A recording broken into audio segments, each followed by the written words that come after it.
Pamirsa, kebijakan pemerintah ring penguntat warsani mangkin sani sedurungnya nih kerencana yang antuk ngemargiang PPKM level 3 sejebak Indonesia nanging rahu mangkin rencana inucap katureksain malih. Pemerintah pusat jantan sampun ngewadeang pemargin PPKM level 3. Putusan punike raris kesanggre becik PHRI dan pasar.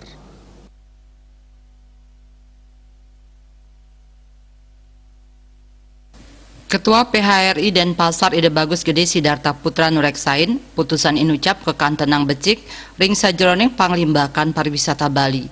Napi malih ring galah panguntat warsani mangkin, dahat kaatiang pisan oleh angge pariwisata, antuk nincapang tingkat hunian hotel wiadin restoran, sanes lami puniki sampun kaon sangkaning pandemi.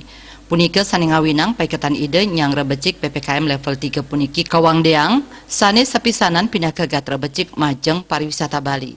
Ide mausang sayan degdegnyane kahanan COVID-19 ring Bali, sampun sepatutnya PPKM nenten katincapang malih riktat kale nataru.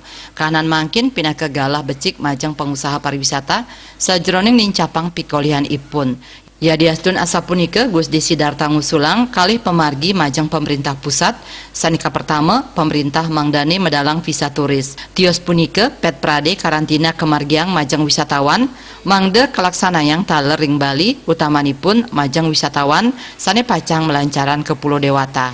Santukan selami puniki Wisman sane landing ring Jakarta, nenten wenten sane rauh ke Bali. Ya diastun pariwisata sampun kabungkah majeng Wisman, daweg tanggal 14 Oktober warsa kali tali selikur. Nanging kantos mangkin durung wenten sane rauh ke Bali. Ide mausang saking sionglas panegara sane kedadosang ngerancing ke Indonesia, akehan Wisman inucap landing ring Jakarta raris ngelaksanayang karantina irike. Mejanten pemargin inucap sani ngawinang Wisman durung wenten sani rauh ke Bali. Asmara Putra, Bali Pos nguningaya.